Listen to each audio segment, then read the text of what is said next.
إن الحمد لله نحمده ونستعينه ونستغفره ونؤمن به ونتوكل عليه ونعوذ بالله من شرور أنفسنا ومن سيئات أعمالنا ونعوذ بالله من شرور أنفسنا ومن سيئات أعمالنا من يهده الله فلا مضل له ومن يضلل فلا هادي له أشهد أن لا إله إلا الله وحده لا شريك له وأشهد أن محمدا عبده ورسوله وصلى الله وسلم وبارك على سيدنا وحبيبنا وشفيعنا وقرة أعيننا محمد وعلى آله وصحبه ومن سار على نهجه واقتفى أثره واهتدى بهديه إلى يوم الدين. أما بعد فقد قال الله تبارك وتعالى في القرآن الكريم: أعوذ بالله من الشيطان الرجيم، بسم الله الرحمن الرحيم. الحمد لله الذي أنزل على عبده الكتاب ولم يجعل له عوجا. وقال تعالى أيضا: وإذ قال موسى لفتاه لا أبرح حتى أبلغ مجمع البحرين أو أمضي حقبا. صدق الله مولانا العظيم. எல்லா புகழும் புகழ்ச்சியும் நம்மை படைத்த, நமக்கு நேர்வழி காட்டுகின்ற, நமது தேவைகளை பூர்த்தி செய்கின்ற வல்லவன் அல்லாஹ் ஒருவனுக்கே உரித்தாகட்டும். அல்ஹம்துலில்லாஹ், அல்ஹம்துலில்லாஹ். அவன் ஏகன், இணை துணையற்றவன், யாவற்றையும் பார்த்து கொண்டிருப்பவன், யாவற்றையும் செய்து கொண்டிருப்பவன், யாவற்றையும் திட்டமிட்டிருப்பவன். அவன் நாடியதை நாடிய நேரத்திலே, நாடிய விதப்படி, நாடிய விதிப்படி செய்து முடிக்கின்றான். அவனது நாட்டத்தை மீறக்கூடிய நாட்டம் உலகத்திலே கிடையாது. அவனது ஏவலை தாண்டிய ஏவல்கள் உலகத்திலே இடம்பெறுவதில்லை. நிலைமைகளை கணப்பொழுதுகளில் மாற்றியமைக்கிறான். அடியார்களின் அழைப்பை ஏற்றுக்கொள்கிறான். தௌபா செய்பவர்களின் தௌபாவை ஒப்புக்கொள்கிறான். மன்னிப்பு தேடக்கூடியவர்களுக்கு மன்னிப்பளிக்கிறான். தவறு செய்தவர்களை மறைக்கிறான். பல தருணங்களில் பாவங்களை நன்மைகளாகவும் மாற்றி உபகாரம் செய்கின்றான். அந்த ரப்புல் ஆலமீன் ஒவ்வொரு மனிதன் மீதும் அவனை பெற்ற பெற்றோர்களை விட இரக்கமுள்ளவனாக, அன்புள்ளவனாக, கருணையுள்ளவனாக இருக்கின்றான். அந்த ரப்புல் ஆலமீன் அல்லாஹ்வை நான் புகழ்ந்து துதிக்கிறேன். அல்ஹம்துலில்லாஹ். அல்லாஹ்வினால் அனுப்பப்பட்ட நபிமார்கள், ரசூல்மார்கள், அவர்களின் வாழ்வை அடியொட்டி வாழுகின்ற, வாழப்போகின்ற எல்லா நல்ல உள்ளங்கள் மீதும் அல்லாஹ்வின் ஸலவாத்தும் ஸலாமும் கியாம நாள் வரை உண்டாகட்டும். ஆமீன். அல்லாஹ்வுடைய மாளிகையில் அல்லாஹ்வுடைய அருளோடு, அல்லாஹ்வுடைய தௌஃபீகோடு, சிறந்த இஹ்திசாபுடைய எண்ணத்தோடு ஒன்று குழுமி இருக்கின்ற அல்லாஹ்வின் நல்லடியார்களே, என் அருமை சகோதரர்களே, எல்லா சந்தர்ப்பங்களிலும் அல்லாஹ்வின் கட்டளைகளை மதித்து, அல்லாஹ்வின் கட்டளைகளை விளங்கி, அவன் எடுத்து நடக்க சொன்னவற்றை இயன்ற அளவு எடுத்தும், அவன் வேண்டாம் என்று தடுத்தவற்றை முற்றுமுழுதாக தவிர்த்தும் வாழுமாறு முதலில் எனக்கும் அடுத்து உங்களுக்கும் தக்வாவையும் கொண்டு நான் வஸியத்தும் நஸீஹத்தும் செய்கிறேன். அன்பார்ந்த அல்லாஹ்வின் நல்லடியார்களே, ஒவ்வொரு வெள்ளிக்கிழமையும் சூரத்துல் கஹ்ஃபை ஓதுவதை கண்மணி ஸல்லல்லாஹு அலைஹி வஸல்லம் அவர்கள் மகத்தான ஒரு சுன்னாவாக அறிமுகம் செய்திருக்கிறார்கள். அதற்குரிய சிறப்புகளையும் பல ஹதீஸ்கள் ஊடாக நமக்கு உணர்த்தி இருக்கிறார்கள். சூரா கஹ்ஃப் எந்த வெள்ளிக்கிழமை ஓதப்படுகிறதோ அதற்கு அடுத்த வெள்ளிக்கிழமை வரை மனிதனுக்கு ஒளி கொடுக்கப்படுகிறது.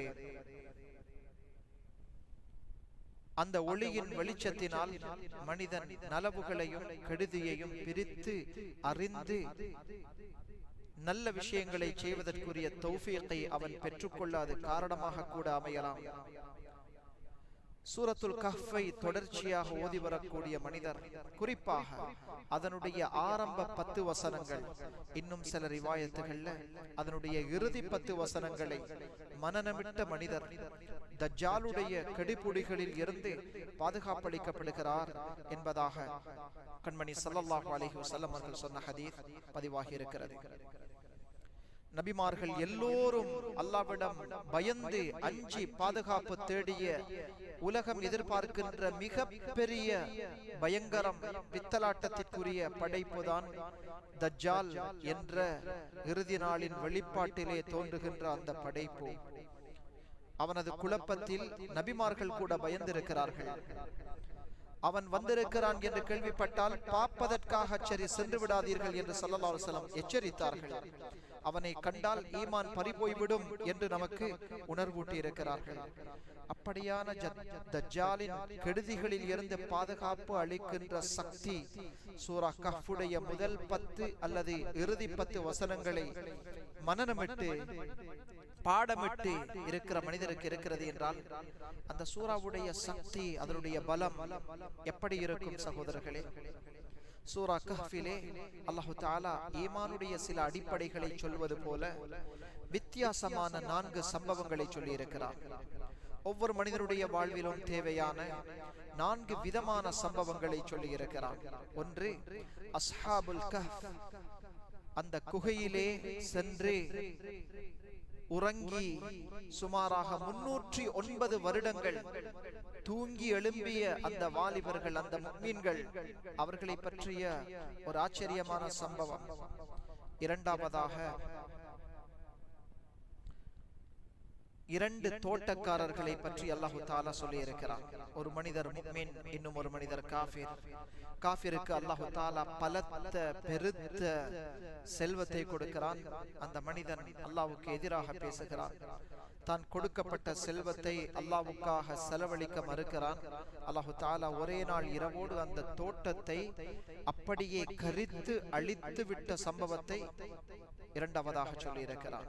மூன்றாவதாக ஹஸ்ரத் மூசா அலைஹிஸ்ஸலாம் அவர்கள், அல்லாஹ்வுடைய நபி அவர்களுக்கு ஏற்பட்ட ஒரு வித்தியாசமான அனுபவம், ஒரு சம்பவம்.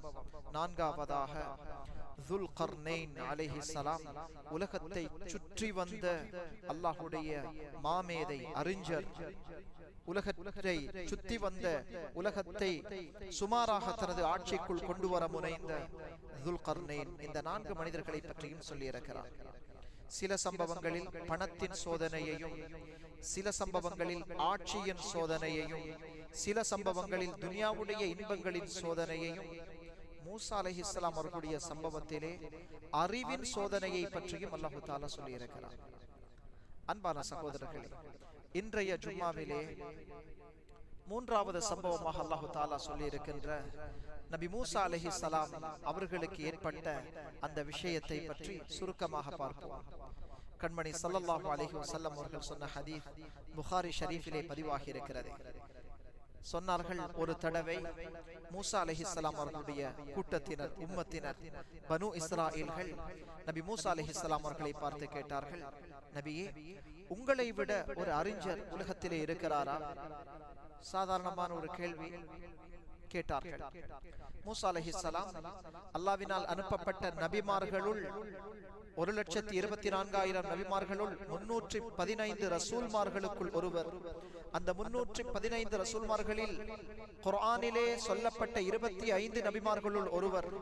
அந்த 25 நபிமார்களில் உலுல் அஸ்ம் என்று அல்லாஹ் தஆலா மிக திடகாத்திரமான நபிமார்கள் என்று சொன்ன 5 நபிமார்களில் ஒருவர்.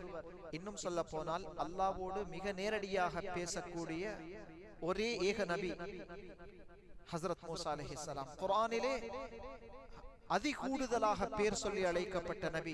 120க்கு மேற்பட்ட இடங்களில் அவர்களுடைய பெயர் வந்திருக்கிறது. நபி அவர்கள் சொன்னார்கள், மூசா அலைஹிஸ்ஸலாம், என்னை விட சிறந்த அறிவாளி உலகத்திலே கிடையாது என்றார்கள். அல்லாஹ் தஆலாவுக்கு அந்த பதில் பிடிக்கவில்லை.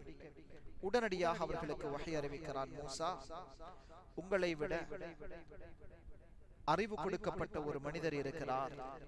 அவரை நீங்கள் சென்று சந்திப்பது மட்டுமல்ல, அவரிடம் இருந்து நீங்கள் கற்றுக்கொள்ள வேண்டும் என்று அல்லாஹ் கட்டளை பிறப்பிக்கிறார்.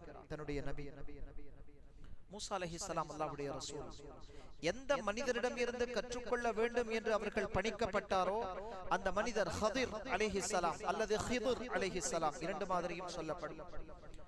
அந்த ஹதிர் என்ற மனிதர் அல்லாஹ்வுடைய நபியா அல்லாஹ்வுடைய வலியா என்பதில் கருத்து முரண்பாடு இருக்கிறது. அவர் அல்லாஹ்வுடைய நபி என்று சிலரும், இல்லை அவர் நபி அல்ல, நபியை விட அந்தஸ்திலே குறைந்த ஒலி என்று சிலரும் சொல்லி இருக்கிறார்கள். ஆனால் மூசா அலைஹிஸ்ஸலாம் அவர்களுக்குரிய கட்டளை என்ன? மூசா, நீங்கள் அந்த மனிதர் இந்த இடத்திலே இருக்கிறார், அவரை நீங்கள் தேடி செல்ல வேண்டும், அவரிடம் இருந்து உங்களுக்கு கொடுக்கப்படாத அறிவை நீங்கள் கற்றுக்கொள்ள வேண்டும்.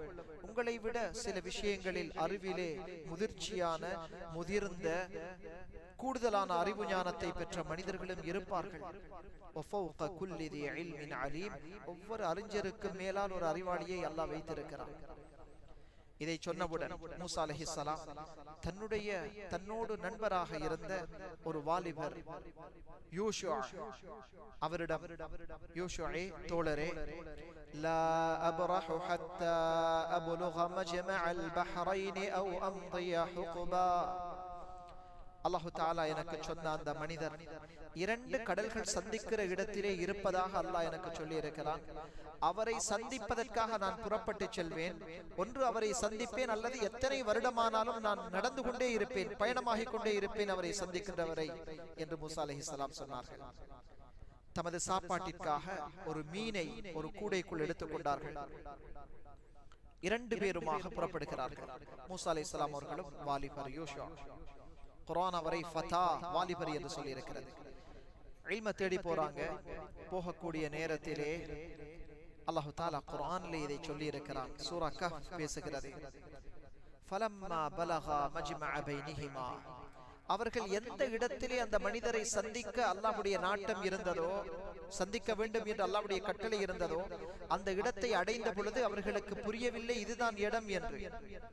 நஸ்யா ஹுதஹுமா. 2 பேரும் அந்த இடத்திலே மீனை வைத்துவிட்டு, அவர்களுடைய சாப்பாட்டை வைத்துவிட்டு கொஞ்சம் கண்ணயர்ந்தார்கள், ஓய்வெடுத்தார்கள். புறப்படக்கூடிய நேரத்திலே மீனை மறந்துவிட்டு சென்று விட்டார்கள். ஃபத்தஹத சபீலஹு ஃபில் பஹ்ரி ஸரபா. ஆச்சரியம் அங்குதான் காத்திருந்தது. இல்ம படிக்கக்கூடிய காலத்திலே அல்லாஹ்வுடைய சில கராமத்துகள் வெளிப்படலாம். எத்தனையோ சம்பவங்கள் இருக்கிறது. அல்லாஹ்வுடைய அற்புதமான சில விஷயங்கள் வெளிப்படலாம். ஏனென்றால் இபாதத்திலே மூழ்கி இருக்கிற ஒரு ஆபிதை விட அல்லாஹ்வுடைய குர்ஆனுடைய, சுன்னாவுடைய, வேதத்துடைய அறிவை தேடி படிக்கக்கூடிய ஒரு தாலிப், ஒரு மாணவன், ஒரு ஆலிம் அல்லாஹ்வுடைய பார்வையில் 1000 ஆபிதுகளை விட சிறந்தவர் என்பதாக ஹதீஸ்ல பதிவாக இருக்கிறது. இல்ம் ஒரு மனிதனை உயர்த்திவிடும் சகோதரர்களே. அது இபாதத்துக்களுடைய தலை என்று சொல்லப்பட்டிருக்கிறது. ஒரு கராமத்தை அல்லாஹ் தஆலா வெளிப்படுத்துகிறான். என்ன தெரியுமா? மூசா, எந்த இடத்திலே இந்த மீன் உங்களுடைய கையில் இருந்து நழுவி விடுகிறதோ அந்த இடத்திலே தான் அந்த மனிதர் இருக்கிறார் என்பது கட்டளை. அவர்கள் மீனை மறந்துவிட்டு சென்று விட்டார்கள். இப்பொழுது மூசா அலைஹிஸ்ஸலாம் அவர்களுக்கு அந்த இடம் தாண்டி போகிற நேரத்திலே கொஞ்சம் தூரம் போய்விட்டார்கள். போய்விட்ட நேரத்தில் வாலிபரை பார்த்து சொன்னார்கள், ஆத்தினா ஹதாஅனா, எங்கட சாப்பாட்டை கொண்டு வாருங்கள், மீன் கொண்டு போறோம் சாப்பிட, அந்த மீனை கொண்டு வாருங்கள். லகத் பலக்னா ஃபீ சஃபரினா ஹாதா நஸபா, எங்களுக்கு இந்த பயணத்திலே கடுமையான களைப்பு, டயர்ட் ஏற்பட்டு விட்டது என்றார்கள். வாலிபர் அப்பொழுதுதான் பார்த்தார், கொண்டு வந்த மீன் அந்த கூடையை மறந்துவிட்டு நாம் வருகிறோம், அந்த கூடையை வச்சிட்டோமே அந்த இடத்துல. உடனே மூசா அலைஹிஸ்ஸலாம் அவர்கள் சொன்னார்கள், நபியே, அல்லாஹ்வுடைய நபியே, அல்லாஹ்வுடைய ரசூலே, நான் இன்னி நசீதுல் ஹூத், அந்த மீனை மறந்து விட்டேன், கையில் எடுக்க மறந்துட்டது, நாங்க இறங்கின இடத்துல வச்சிட்டோம். வமா அன்சானிஹு இல்ல ஷைத்தான் அன் அஸ்குரஹ், அந்த மீன், அதை எடுப்பதற்கு ஷைத்தான் எனக்கு மறதியை உண்டாக்கி விட்டான் என்றார். மூசா அலைஹிஸ்ஸலாம் அல்லாஹ்வுடைய நபி அல்லவா, கோபப்படவில்லை. நடந்து முடிந்த ஒரு விடயத்திற்கு உண்மையான ஒரு முஃமின் கோபப்பட்டு எமோஷன் ஆக மாட்டான்.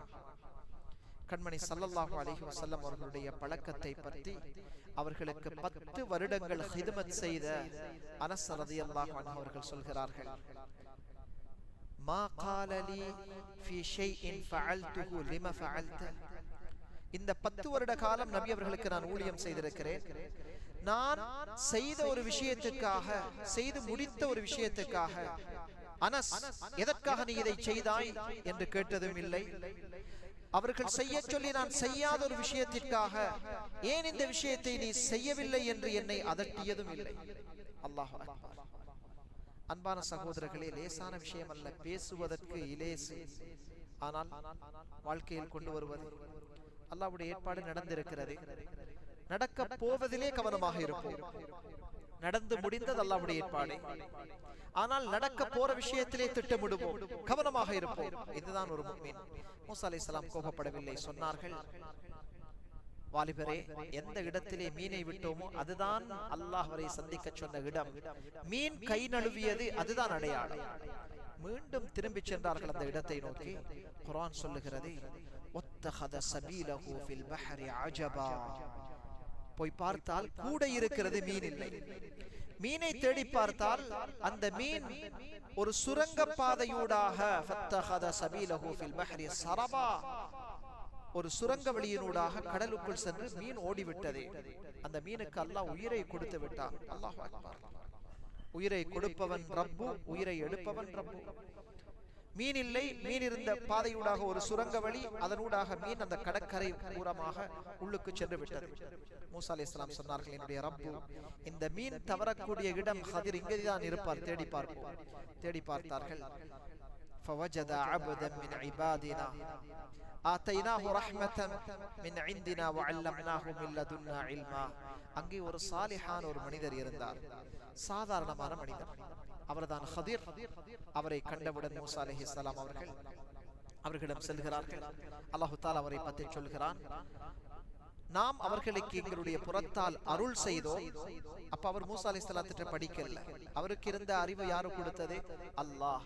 வஆதைனாஹு மின் லதுன்னா இல்மா, எங்களுடைய புறத்தால் நேரடியாக நாம் அவருக்கு சில அறிவு ஞானத்தை திறந்து கொடுத்தோம். மற்றவர்களுக்கு புரியாதது அவருக்கு புரியும். அல்லாஹு அக்பர். அல்லாஹ் தஆலா பயனுள்ள இல்மை எங்களுக்கு நசீபாக்குவானாக. மூசா அலைஹிஸ்ஸலாம் அவரை கண்டவுடன், ஹல் அத்தபிஉக அலா அன் துஅல்லிமனி மிம்மா உல்லிம்த ருஷ்தா, உங்களுக்கு கற்றுக் கொடுக்கப்பட்டிருக்கிற இந்த ஞானத்தை, இந்த நேர்வழியை, இந்த அறிவை கற்றுக்கொள்வதற்காக உங்களை நான் பின்துயர்ந்து வரலாமா என்று கேட்டார்கள். நுணுக்கமாக கவனிக்க வேண்டியது, அறிவு என்பது எங்கோ இருந்து, தூரத்தில் இருந்து களவாடி படிக்கப்படுவது ஒன்று அல்ல. குர்ஆன் சொல்லுகிறது, உங்களுக்கு பயனுள்ள அறிவு தேவை என்றால் யாரிடம் கற்றுக்கொள்ள போகிறீர்களோ அவரோடு நீங்கள் ஒரு காலத்தை கழிக்க வேண்டும், அவரோடு நீங்கள் சேர்ந்திருந்துதான் அந்த இல்மை கற்றுக்கொள்ள வேண்டும். அப்பொழுதுதான் பயனுள்ள அறிவை நீங்கள் கற்றுக்கொள்ளலாம். இன்ஃபர்மேஷன், தகவல், இவைகளை எங்கிருந்தும் படிச்சுக் கொள்ளலாம். புத்தகங்கள், கிதாபுகள், புக்ஸுகள்ல இருந்து எடுத்துக்கொள்ளலாம். ஆனால் பயனுள்ள மார்க்க அறிவை நீங்கள் சேர்ந்திருந்து அவரை பின்பற்றித்தான் படிக்க வேண்டும். குர்ஆன் இதை ஒரு உசூலாக சொல்லி இருக்கிறது. கியாமத் நாள் வரை சும்மா ஒரு சம்பவம் அல்ல. ஹல் அத்தபிஉக, நான் உங்களோடு சேர்ந்திருக்கட்டுமா? ஏனென்றால் அறிவு மட்டுமல்ல மார்க்கம் என்பதே, அறிவோடு சேர்ந்து அவரோடு ஒன்றித்திருக்கின்ற குணாதிசயங்கள், அவருடைய கேரக்டரிஸ்டிக், அவருடைய பழக்க வழக்கங்கள், இவைகளெல்லாம் சேர்ந்துதான் ஸல்லல்லாஹு அலைஹி வஸல்லம் அவர்கள் சஹாபாக்களுக்கு கொடுத்தார்கள். அதனாலதான் சஹாபாக்கள் ஒரு ஹதீஸ் அறிவிப்பு செய்த ஒரு சஹாபியுடைய அந்தஸ்தை பின்னால வந்த 1000 ஹதீஸ்களை பாடமாக்கிய ஒரு தாபிஈயால் அடைய முடியாது. ஏனென்றால் அவர் ஸல்லல்லாஹு அலைஹி வஸல்லம் அவர்களோடு ஒரு கணப்பொழுதாவது, ஒரு மணி நேரமாவது உட்கார்ந்திருக்கிறார். அந்த ஒளி ஸல்லல்லாஹு அலைஹி வஸல்லம் அவர்களை சந்திக்காத மனிதர்களுக்கு கிடையாது, அவர்கள் எவ்வளவு மாமேதைகளாக இருந்தாலும் சரி. அன்பானவர்களே, மூசா அலைஹிஸ்ஸலாம் அவர்கள் கேட்டவுடன் ஹதிர் அலைஹிஸ்ஸலாம் சொன்ன மறுப்பு என்ன தெரியுமா? இன்னக லன் தஸ்ததீஅ மஇய ஸப்ரா. மூசா, அவங்களுக்கு தெரியும் இவர் அல்லாஹ்வுடைய நபி, சொன்னார்கள், என்னோடு உங்களால் பொறுமையாக இருக்க முடியாது என்றார்கள். மூசா அலைஹிஸ்ஸலாம் சொன்னார்கள், இல்லை, சதஜிதுனி இன்ஷா அல்லாஹு சாபிரன் வலா அஸீ லக அம்ரா, என்னை ஒரு பொறுமையாளராக நீங்கள் இன்ஷா அல்லாஹ் கண்டுகொள்வீர்கள், நான் உங்களுக்கு மாற்றம் செய்ய மாட்டேன் என்று சொன்னார்கள். அப்படியாக இருந்தால் ஒரே ஒரு கண்டிஷன் போட்டார்கள் ஹதிர் அலைஹிஸ்ஸலாம், என்னோடு நீங்கள் பயணம் செய்யலாம், என்னோடு நீங்கள் இருக்கலாம். ஒரே ஒரு விஷயம், ஒரே ஒரு நிபந்தனை, லா தஸ்அல்னி அன் ஷைஇன் ஹத்தா உஹ்திஸ லக மின்ஹு ذிக்ரா, எந்த ஒரு விஷயத்தையும் நானாக உங்களுக்கு சொல்லுகின்ற வரை என்னிடம் குறுக்கு கேள்வி கேட்காதீர்கள் என்றார்கள். சில விஷயம் எனக்கு இருக்கிற ஞானம் உங்களுக்கு இல்லை, எனக்கு இருக்கிற நிதானமும் உங்களுக்கு இல்லை, அதனால சில விஷயங்கள் எனக்கு தெரியும் உங்களுக்கு தெரியாது, என்னிடம் கேட்காதீர்கள் நான் சொல்லுகிற வரை. மூசா அலைஹிஸ்ஸலாம் அந்த கண்டிஷனை, அந்த நிபந்தனையை ஏற்றுக்கொண்டார்கள். 2 பேரும் பயணமாகிறாங்க. முதலாவது 3 விஷயங்கள் நடக்குது அந்த பயணத்துல. முதலாவது 2 பேரும் ஒரு கப்பல் பயணம், ஒரு கடலில் அல்லது ஒரு ஆற்றிலே ஒரு கப்பல் பயணம். போகிற நேரத்திலே மூசா அலைஹிஸ்ஸலாம் அவர்களும் ஹித்ர் அலைஹிஸ்ஸலாமும் புறப்படுகிறார்கள். அவரோடு வந்த வாலிபரை பற்றி குர்ஆன் பேசவில்லை. 2 பேரும் போறாங்க. போற நேரத்துல ஹித்ர் அலைஹிஸ்ஸலாம் அவர்கள் போன கப்பல் அழகான ஒரு கப்பல், தன்னிடம் இருந்த ஒரு கோடாரியை எடுத்து அந்த எந்த குறையும் இல்லாத கப்பலுடைய ஒரு மூலையை கொத்தி அதை சிதைத்து விட்டார்கள். மூசா அலைஹிஸ்ஸலாம் அவர்களுக்கு கடுமையான கோபம் ஏற்பட்டது. காரணம் என்ன தெரியுமா? அந்த கப்பல்ல போறது அவர்களுக்கு இலவசமாக, டிக்கெட் இல்லாம அவங்களை கூட்டிட்டு போறாங்க. உபகாரம் செய்த ஒரு மனிதருக்கு உபத்திரம் செய்வதா? மூசா அலைஹிஸ்ஸலாம் சொல்றாங்க, இந்த கப்பலை நீங்க உடைச்சி அந்த கப்பல் உரிமையாளர்களுக்கு பெரிய ஒரு நஷ்டத்தை உண்டாக்கிட்டீங்க அல்லவா? சொன்னதுடைய ஹித்ர் அலைஹிஸ்ஸலாம் பதில் சொல்ல போகல. சொன்னாங்க, என்னோடு பொறுமையாக இருக்க முடியாது என்று நான் உங்களுக்கு சொல்லவில்லையா? மூசா அலைஹிஸ்ஸலாம் உடனே புரிஞ்சு கொண்டாங்க, ஆஹா, அல்லாஹ் எனக்கு சொல்லிட்டான் இல்லையா, எனக்கு இல்லாத அறிவு அவருக்கு இருக்கிறது என்று. உடனே சொன்னார்கள், என்னை மன்னித்துக் கொள்ளுங்கள். பயணம் போறாங்க. கப்பல்ல இருந்து இறங்கி ஒரு ஊரால நடந்து போற நேரத்துல ஒரு குழந்தை, விளையாடி கொண்டிருக்கிற ஒரு சின்ன குழந்தை, ஒரு பிள்ளை, ஒரு சிறுவன், பருவவேதை அடையாதவன், விளையாடி கொண்டிருந்த பிள்ளைய மூசா அலைஹிஸ்ஸலாம் அந்த ஹித்ர் அலைஹிஸ்ஸலாம் சென்று அவரை பிடிச்சு கழுத்தை நெருக்கி கொலை செய்து விட்டார்கள். பார்த்து கொண்டிருக்க முடியுமா? மூசா அலைஹிஸ்ஸலாத்துக்கு தாங்க முடியாத கோபம். சொன்னார்கள், லகத் ஜித்த ஷைஅன் நுக்ரா, ஆக மோசமான ஒரு விஷயத்தை செய்து விட்டீர்கள் அல்லவா? பரிசுத்தமான பாவம் செய்யாத ஒரு குழந்தையை கொலை செஞ்சிட்டீங்க. அப்பையும் ஹித்ர் அலைஹிஸ்ஸலாம் சொன்னார்கள், உங்களுக்கு தெரியாதா, நான் உங்களுக்கு சொன்னேன் அல்லவா, நீங்கள் பொறுமையாக இருக்க மாட்டீர்கள் என்று. மூசா அலைஹிஸ்ஸலாம் அப்பொழுதும் தன்னை அடக்கிக் கொண்டார்கள். சொன்னார்கள், என்னை மன்னித்துக் கொள்ளுங்கள், இதுக்கு மேல கேள்வி கேட்டால் என்னை பிரிந்து செல்லுங்கள், நானும் உங்களை பிரிஞ்சு போகிறேன். மன்னிச்சிட்டு 3வது தொடர்ந்து போறாங்க. ஒரு ஊருக்கு போனா கடுமையான பசி, 2 பேர்களும். பசி வந்தா எல்லாமே மறந்துடும் அல்லவா, எல்லாமே கஷ்டமாகிடும். அந்த ஊர்வாசிகள் இடத்துல எங்களுக்கு ஏதாவது சாப்பாடு கொடுங்க, விருந்தாளிகள் நாங்க, சாப்பாடு கொடுப்பது கடமையாகிவிடும். ஆனால் அவங்க மறுத்துட்டாங்க, உங்களுக்கு சாப்பாடு தர முடியாது. போற வழியில ஒரு சுவர், அந்த ஊர்ல ஒரு சுவர் கிழிஞ்சி விழுவதற்கு இருக்கிறது. ஒரு வீட்டுடைய சுவர் அல்லது ஒரு மதில், ஒரு வால், அது கிழிந்து விழுவதற்காக இருக்கிறது. ஹித்ர் அலைஹிஸ்ஸலாம் பசியோடு இருந்தவர் தன்னுடைய எல்லா வேலைகளையும் வச்சிட்டு அந்த சுவரை நிமித்தி அதற்குரிய மண்களை ஏற்பாடு செய்து அதை கட்ட ஆரம்பிக்கிறார். கட்டி முடிச்ச மூசா அலைஹிஸ்ஸலாம் அவர்களும் ஹெல்ப் பண்றாங்க. அவங்களுடைய உள்ளத்துல ஒரு எதிர்பார்ப்பு இருந்ததே, இதை கட்டி முடிச்சிட்டு கூலி வாங்கி கொள்ளலாம், சாப்பாடு அந்த காசுக்கு வாங்கி கொள்ளலாம். ஹித்ர் அலைஹிஸ்ஸலாம் எந்த கூலியையும் வாங்கல, கட்டி முடிச்சிட்டு போறாங்க. மூசா அலைஹிஸ்ஸலாத்துக்கு பொறுக்கல்ல. கேட்டாங்க, லவ் ஷி'த லத்தഖذت عليه اجرا, நீங்க விரும்பி இருந்தா கூலி வாங்கி இருக்கலாம் இல்லையா, அந்த பணத்தை நாங்க பயன்படுத்தி இருப்போமே. ஹித்ர் அலைஹிஸ்ஸலாத்துக்கு அந்த இடத்துல சொன்னார்கள், நீங்கள் 3வது தடவையும் என்னை மீறி நான் கேட்க கூடாது என்ற விஷயத்துல நீங்க தலை போட்டு விட்டீர்கள், இதோட நாங்க பிரிஞ்சு கொள்வோம். ஆனால் இந்த 3 விஷயத்துக்குரிய நுணுக்கத்தையும் இல்மையும் நான் உங்களுக்கு சொல்லி தருகிறேன். முதலாவது சொன்னார்கள், குர்ஆன் சொல்லுகிறது, சூரா கஹ்ஃப், மூசா அலைஹிஸ்ஸலாத்தை பார்த்து சொன்னாங்க, அந்த கப்பலை ஏன் தெரியுமா நான் உடைத்தேன்? அந்த கப்பல் போகிற வழியில ஒரு அரசன் இருக்கிறான். அந்த அரசன் ஒவ்வொரு கப்பலாக சோதனையிட்டு எந்த குறையும் இல்லாத கப்பலை சீஸ் பண்ணி எடுத்துக் கொள்வார், சுவீகரித்துக் கொள்வார், பறிமுதல் செய்வார். அதனால இந்த கப்பல்ல குறை இருந்தால் விட்டு விடுவான். அந்த ஏழைகள கப்பல்ல சின்ன ஒரு குறை வந்து அந்த கப்பல் அவர்களுக்கு இருக்கிறது பறிபோவதை விட சிறப்பல்லவா, அதற்காகத்தான் அதுல ஒரு டேமேஜை உண்டாக்கினேன். 2வது, அந்த குழந்தை ஏன் தெரியுமா நான் கொலை செய்தேன்? என்னுடைய விருப்பப்படி அல்ல, அல்லாஹ்வுடைய கட்டளை எனக்கு வந்தது. அந்த குழந்தை கொஞ்சம் பெருத்து விட்டால் அவன் ஒரு காஃபிராக இருப்பது மட்டுமல்ல, தன்னுடைய பெற்றோரையும் அவன் குஃப்ரின் பக்கம் அழைத்து சென்று விடுவான். அந்த சிறுவரை நான் இந்த இடத்திலே கொலை செய்வதனால் அந்த சிறுவன் சிறு பராயத்தில் உயிரை நீத்து விடுகிறான். சிறுவர்களுக்கு அல்லாஹ்வுடைய மன்னிப்பு இருக்கலாம். அவனுடைய பெற்றோருக்கு அல்லாஹ் வேறு குழந்தைகளை கொடுக்க முடிவு செய்திருக்கிறார். அந்த குழந்தை இந்த சிறுவனை விட சிறந்தவர்கள். சிறு பராயத்துல குழந்தைகள் போயிட்டாங்க, மரணிச்சிட்டாங்க. அதுல என்ன ஞானம் ஹிக்மத் இருக்கிறது எங்களுக்கு தெரியாது சகோதரர்களை. கவலைப்படக்கூடாது. அல்லாஹ் எங்களுக்கு ஆஃபியத் ஆரோக்கியத்தை தருவானாக. சொன்னார்கள், இதை விட சிறந்த ஒரு குழந்தையை அல்லாஹ் அந்த பெற்றோருக்கு கொடுக்க போகிறான். அதுல பெற்றோருக்கும் நலவிருக்கிறது, குழந்தைக்கும் நலவிருக்கிறது. மூன்றாவது சொன்னார்கள், அந்த ஊர்ல இருக்கிற சுவரை கட்டுவதற்கு எனக்கு எந்த தேவைப்பாடும் இல்லை. ஆனால் அந்த சுவர் இருக்கிறதே, அந்த சுவர் 2 எத்தீம் பிள்ளைகளுக்கு உரித்தான சுவர். அந்த சுவருக்கு கீழே ஒரு பொக்கிஷம், அவங்களோட தந்தை மறைத்து வைத்த ஒரு கன்ஸ் பொக்கிஷம் இருக்கிறதே, கொஞ்சம் பணம் இருக்கிறதே. வகான அபூஹுமா சாலிஹா. அந்த குழந்தைகளுடைய தந்தை ஒரு சாலிஹான மனிதர். அந்த சாலிஹான மனிதருடைய செல்வம் அந்த குழந்தைகளுக்கு போய் சேர வேண்டும் என்று அல்லாஹ் எழுதிவிட்டான். அதற்காக அந்த செல்வத்தை பாதுகாப்பதற்காக அல்லாஹு தஆலா அவருடைய ஒரு நபி மூசா அலைஹிஸ்ஸலாம் அவர்களையும் அவனுடைய ஒரு ஒலி ஹித்ர் அலைஹிஸ்ஸலாம் அவர்களையும் பாவித்து அந்த சுவரை கட்ட வைத்து அந்த குழந்தைகள் எத்தீம்கள் அந்த அனாதைகளுடைய பணத்தை பாதுகாக்க அல்லாஹ் முடிவு செய்து விட்டான்.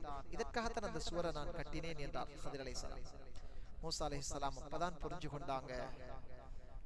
இன்னும் கொஞ்சம் பொறுமையாக மூசா இருந்திருந்தால் அவருடைய பயணத்துல இன்னும் ஆச்சரியங்களை நாம் பார்த்திருப்போமே என்று கண்மணி ஸல்லல்லாஹு அலைஹி வஸல்லம் சொன்னதாக ஹதீஸ் பதிவாக இருக்கிறது. அன்பான சகோதரர்களே, எப்பொழுதும் ஒரு சாலிஹான மனிதர் ஹலாலாக சம்பாதிக்கிற நேரத்தில் அல்லாஹ் நபிமார்களை கொண்டோ அவனுடைய ஒலிமார்களை கொண்டோ இந்த சாலிஹான மனிதர் வேர்வை சிந்தித்து ஹலாலாக சம்பாதிச்ச பணத்தை அவருடைய பரம்பரைக்கு கொண்டு போய் சேர்க்க போதுமானவர். இப்னு அப்பாஸ் ரலியல்லாஹு அன்ஹு சொல்றாங்க, அந்த பிள்ளைய பெத்த வாப்பா இல்ல சாலிஹானவர், அந்த குழந்தையுடைய 7வது தலைமுறையிலே இருக்கின்ற 7 பரம்பரைக்கு முந்திய தந்தை சாலிஹானவர். அந்த 7 வாப்பாவுக்கு முன்னால இருந்தவர் சாலிஹான அல்லாஹ் அஞ்சின மனிதராக இருந்ததனால இந்த குழந்தையுடைய செல்வத்தை அல்லாஹ் பாதுகாத்திருக்கிறான் என்றார்கள். அதனால ஒரு மனிதருடைய சலாஹ், ஒரு மனிதர் நல்லவராக இருப்பது, குறிப்பாக கொடுக்கல் வாங்கல், மற்றவர்களுக்கு கொடுக்கிற விஷயங்கள்ல, மற்றவர்களுடைய சொத்துக்கள் விஷயங்கள்ல, மற்றவர்களுடைய பணப்பரிமாற்றம், வியாபாரம், இந்த விஷயத்துல பக்குவம் பேணக்கூடிய மனிதர்கள் இருக்கிறார்களே, இபாதத்துக்கள்ல அவர்களுக்கு சில முன்பின்கள் இருந்தாலும் கூட கொடுக்கல் வாங்கல்ல கவனமாக ஹலால் ஹராம் பேணி நடப்பவர்கள் இருக்கிறார்களே, அல்லாஹ் அவர்களை பாதுகாக்கிறார். அவர்களுடைய சந்ததிகளை பாதுகாக்கிறார். அவர்களுடைய சொத்துக்களை பாதுகாக்கிறார். குர்ஆன் சூரா கஹ்ஃப் இந்த சம்பவத்தை அதுக்காக சொல்லி இருக்கிறது. அன்பான சகோதரர்களே, மூசா அலைஹிஸ்ஸலாம் அவர்களும் ஹித்ர் அலைஹிஸ்ஸலாம் பிரிந்தாலும் கூட அவர்களால் அல்லாஹ் எங்களுக்கு சொன்ன சம்பவம் இருக்கிறதே, எத்தனை ஆழமான விஷயங்களை எங்களுக்கு சொல்லி தருகிறது. இல்ம படிக்கிற நேரத்தில் ஒரு ஆசிரியர் மாணவர் இவர்களுக்குரிய தொடர்பு எப்படி இருக்க வேண்டும், அவர்களுக்குரிய பொறுமை எப்படி இருக்க வேண்டும், அவர்களுடைய ஆதாப் ஒழுக்கங்கள் எப்படி இருக்க வேண்டும் என்பது தொட்டு அல்லாஹு தஆலா இந்த சம்பவத்தின் ஊடாக எங்களுக்கு இந்த செய்திகளை சொல்லி தருகிறார். அல்லாஹு தஆலா நல்ல விஷயங்களை விளங்கி அமல் செய்து அவனுடைய பொருத்தத்தையும் நெருக்கத்தையும் அடைந்து கொள்கிற தௌஃபீக எங்களுக்கு